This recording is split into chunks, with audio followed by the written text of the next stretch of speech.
Welcome to AEC Unscripted M&A Edition, your go-to podcast for unfiltered conversations and expert analysis. Brought to you by Ness.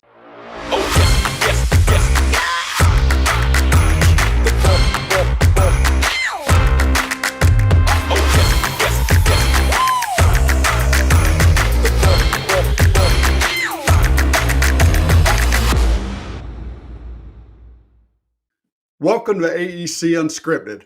I'm your host, Jeff Adams, the Director of Mergers and Acquisitions at Ness.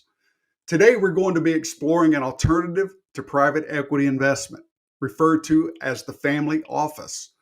I'm delighted to have joining me for this episode, Chris Cook, the CEO of ELEV8 Holdings, that's ELEV number 8, ELEV8 Holdings, an innovative investment company headquartered in Florida. ELEV8 is dedicated to reshaping and consolidating the highly fragmented civil, structural, and architectural engineering sector across the United States. The ELEV8 leadership team and its international investment family office have successfully transacted a multitude of deals in the UK, Spain, Middle East, and the United States, forging a path towards greater efficiency, collaboration, and growth. Chris, thank you so much for joining me today. Thanks, Jeff. Thanks for having me on the show. Absolutely. Chris, briefly tell us a little bit about your background. It's very interesting. How did you end up being CEO of ELEV8 Holdings? Yeah, so a little bit of a twisted history in terms of taking the road less traveled. Started out in IndyCar, and my family got me into racing. And specifically, what I started learning very early on was the art of sponsorship. So we work with sponsorships like Gatorade, Dodge Motor Company, Champ Car, Quaker State Motor Oil. And what quickly became apparent to both my dad and I was it was all about getting these sponsors to do deals with one another.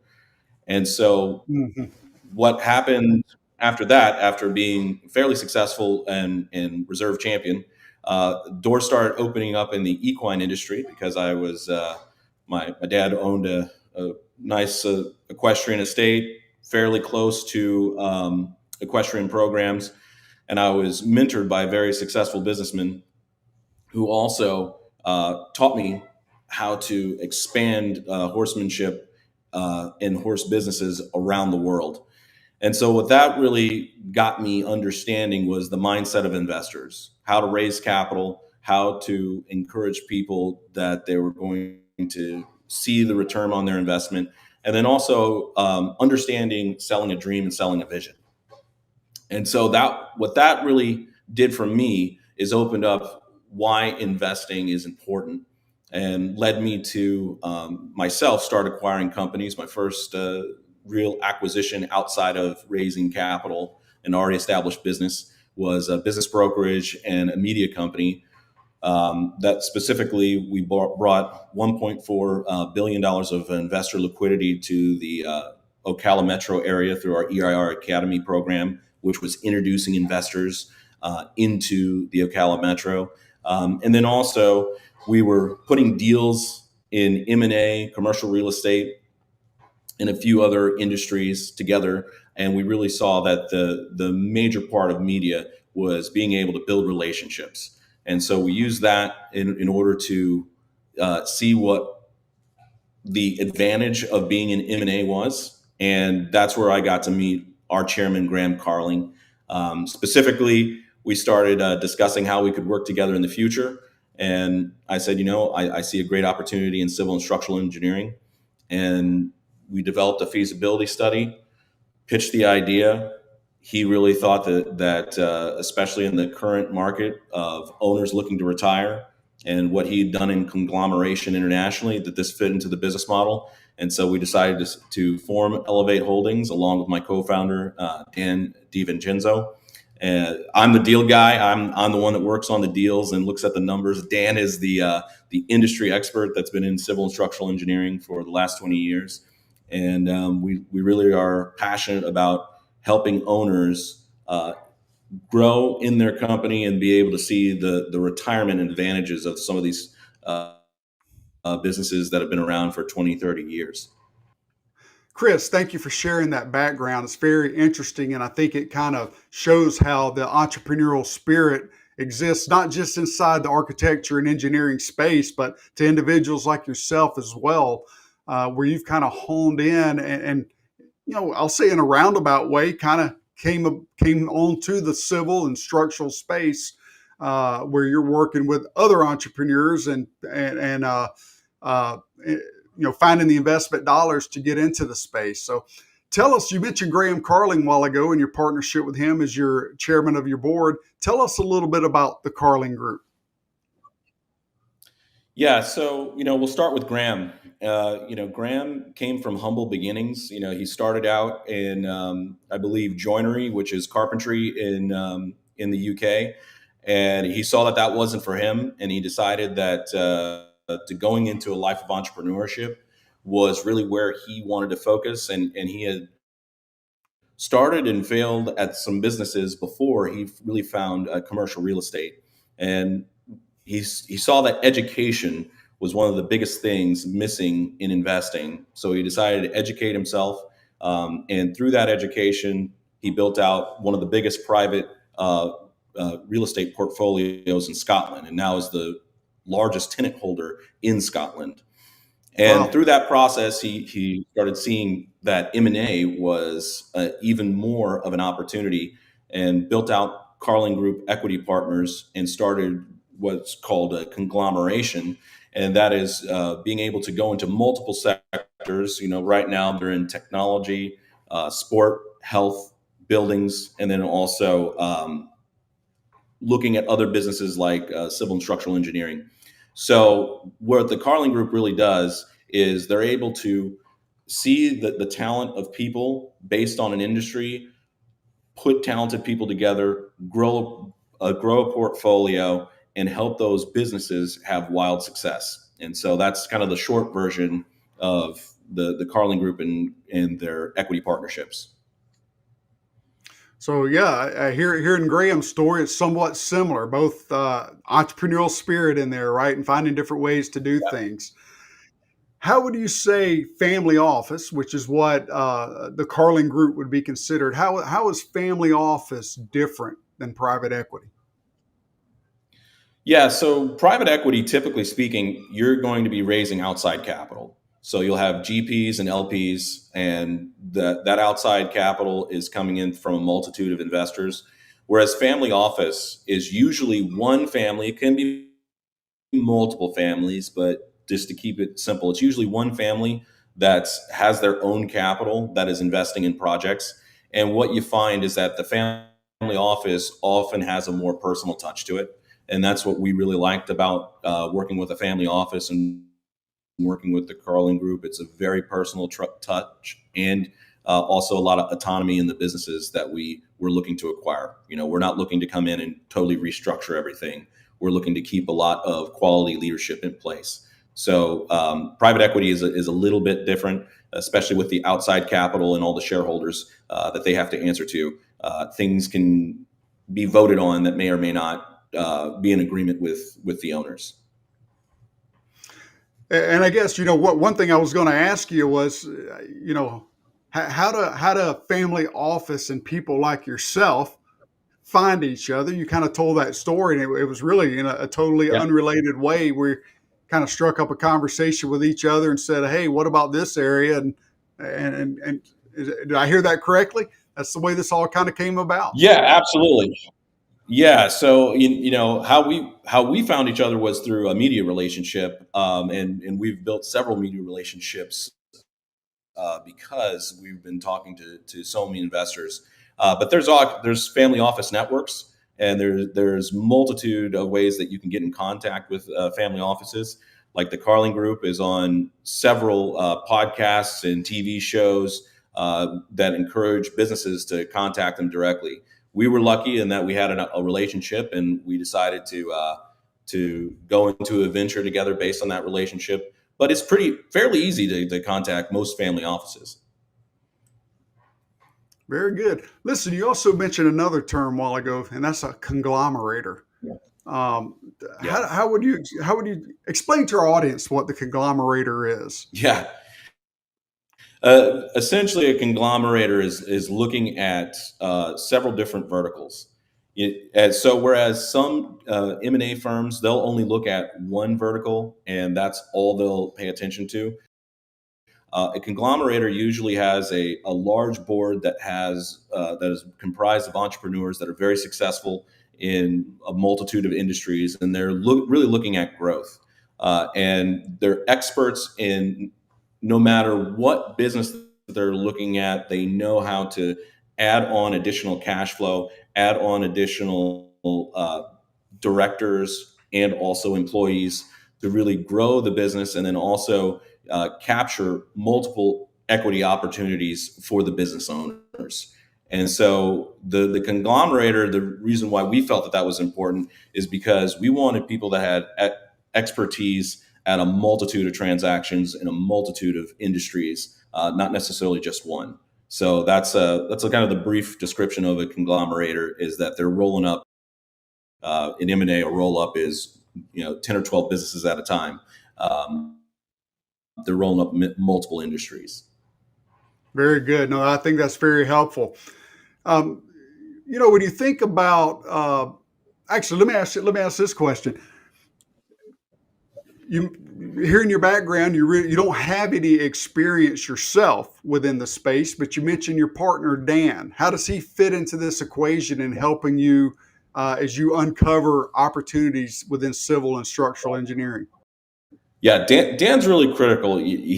What his specialty is that he can get in a granular level at looking at a business, looking at their numbers, looking at their operations and their SOPs, and really determine where the best areas for growth lie and what new opportunities that business can capture, specifically with contracts, specifically with marketing. And what he really brings to the table is that he's been able to scale, I believe, 3 companies 3 to 4x in under a year.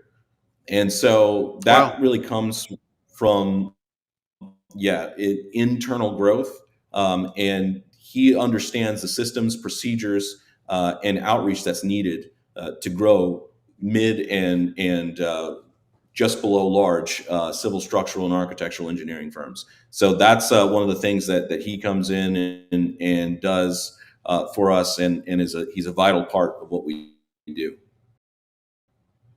It's very good. Yeah. So definitely hear the entrepreneurial spirit on one side, and working with the people where the capital comes from, right? And putting the deals together, but then having the person who's got the operational expertise in the space. I can definitely see the value in you two partnering together and really bringing a lot to an AE firm as they continue to grow and move forward as part of your investment group. So when you're speaking with firm owners, or what do you think they would find most compelling about your investment model? Yeah. Well, one of the things that kind of separates us is, one, we ask you what your dream is. Where do you want to go, and where do you want to take this business? And so when we listen to most owners, a lot of times we're having conversations about, sometimes the company has stagnated and reached their growth potential, and they're looking for the next opportunity. Other times, the owners are potentially looking for retirement, and so we start talking about what a retirement package it might look like and what an exit might look like. So one of the things that we start to discuss is, this might be a good event for you across an entire portfolio of companies. So some of the owners, they can capture an equity event in the holding company if that is the right tactic to take. And then others might want to participate in a future exit event and be able to capture more of that exit price based on a higher valuation. So you can kind of think of it as a strength in numbers. Mm-hmm. So that's what we really look at, is we really look at being able to offer owners a better share program for employees, a better program in terms of their exit event at the end of our working together. And then we really have that personal touch that some companies that come in, it feels a little bit more institutional. All right. So how do you go about selecting and vetting the criteria for your initial investment? 'Cause you guys haven't made an investment yet in the US, right? Under ELEV8. So tell people what Correct. is it looking Yes, for and we're what is talking about here. Yeah. So we're currently looking at platform businesses. We're really like multidiscipline businesses. What we want is strong leadership, and then also that a strong financial track record, and then also owners that want to work with a larger portfolio of companies and see that synergy together. So when we're discussing and getting into conversations, it's more about, does the ownership of the firm click with us, and do they see the vision of what we can build together, or are they looking for a little bit something different? Some to want a quick exit and to move on, and we're open to that. We have the ability to do that, and others want to stay in the business and keep working into the business for a certain amount of time. And then sometimes we come across companies that are happy where they're at, and that's okay. We say that's fine, and we have discussions on possible partial divestitures and bolt-ons. But what we're really looking for is the multidiscipline platform business that we can use as a foundation, and we're being very selective on how we choose that. So the firm that comes in as a platform, what I'm hearing, you're thinking about what are their goals and do they align with your goals, right? And getting that right fit, and then you can flex the timing of the exit according to the owners of that platform firm. Yes, as you start looking at add-ons, I guess, is that what you would refer to them as, the add-ons that you're going to have to this platform once you have it? How does that criteria differ when you're looking at add-ons?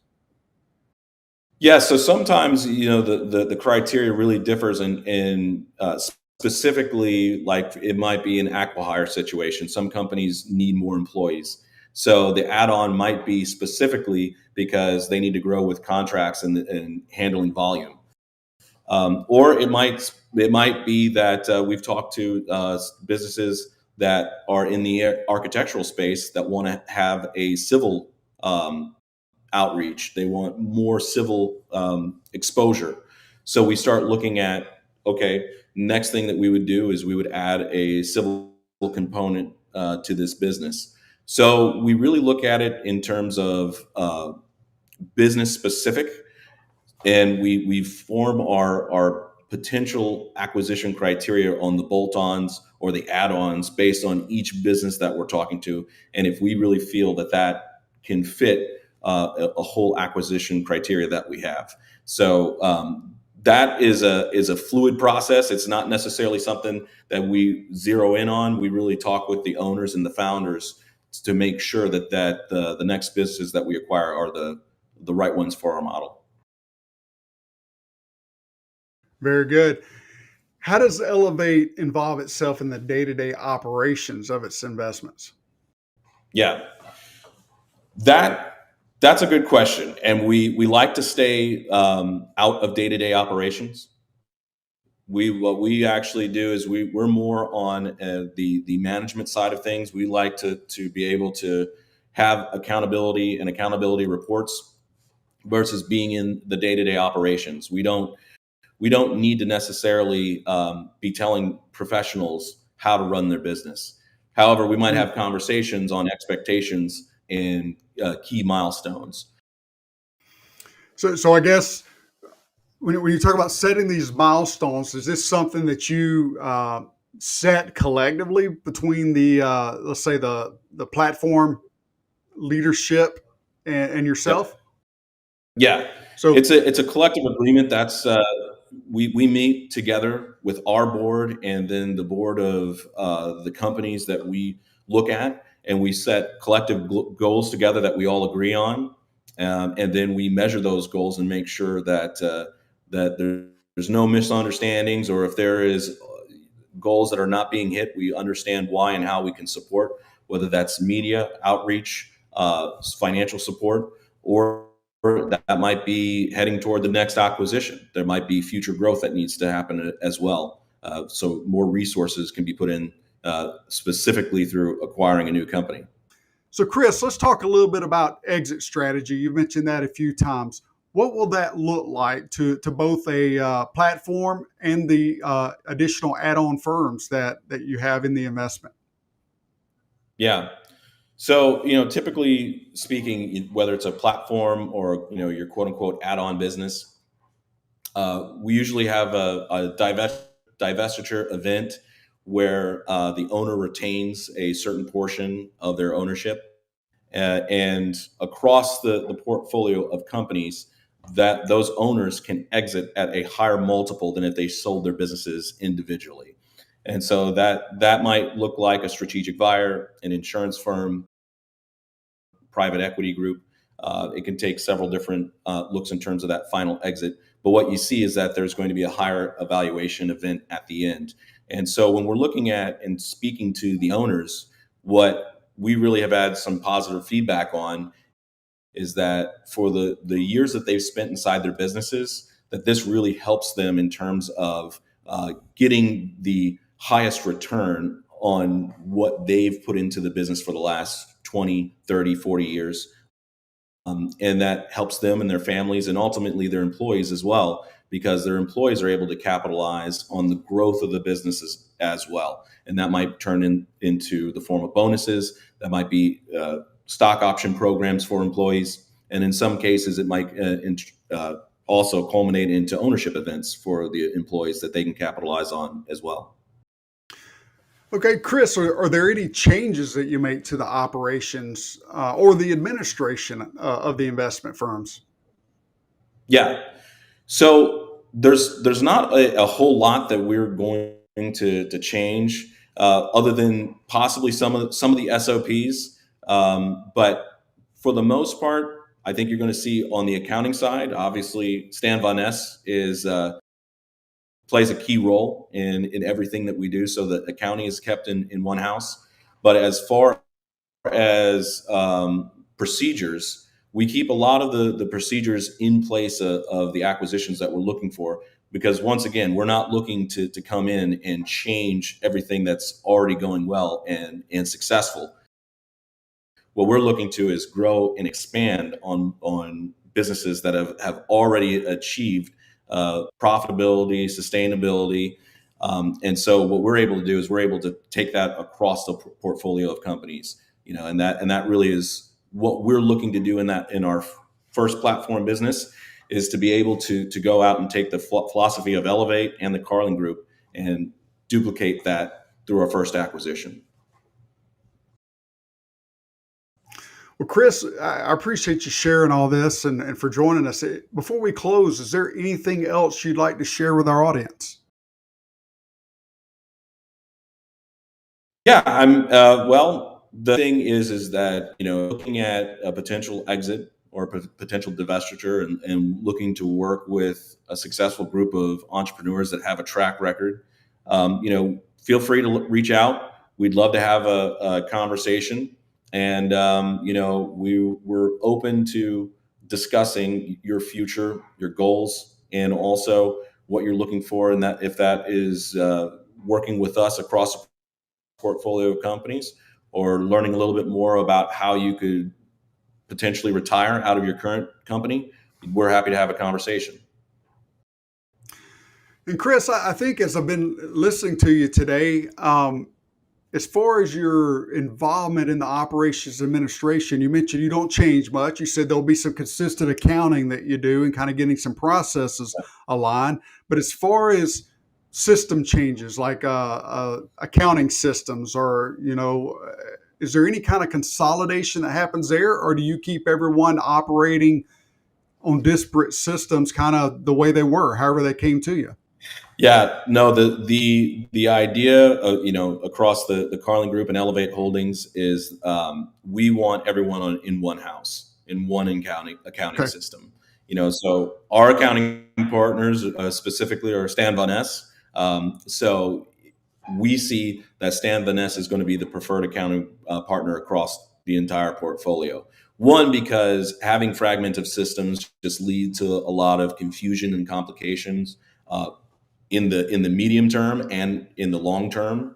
And then when we start looking at exit events, those accounting systems need to be very clear and very concise, as well as audited. So we are not looking for a multitude of accounting systems. We have one accounting system, one accounting house, and that keeps things very simple. And then also for the owners as well, they're able to work with a top tier accounting firm that is able to really come in and probably do a much better job than any process they currently have in place.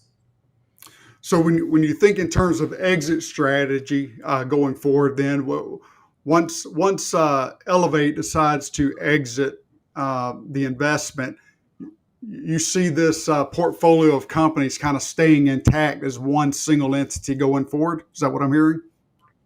Yeah, that's the goal. We don't see a reason to change that. It would be one intact entity that would move forward into another exit event. And so breaking it up really doesn't have much interest for us or much advantage for us. And we feel that having it together as a portfolio and keep it together as a portfolio, one, it has a lot of security for the owners, for the employees. And then two, I think it has a larger value in the long term. Very good. Well, Chris, thank you so much for joining us today. I'm Jeff Adams, and it's been a pleasure guiding you through the conglomerator option of M&A in the AEC industry. Thanks for tuning in to AEC Unscripted Mergers and Acquisition Edition. Remember to subscribe and leave us a review wherever you get your podcasts. And until next time, keep pushing forward.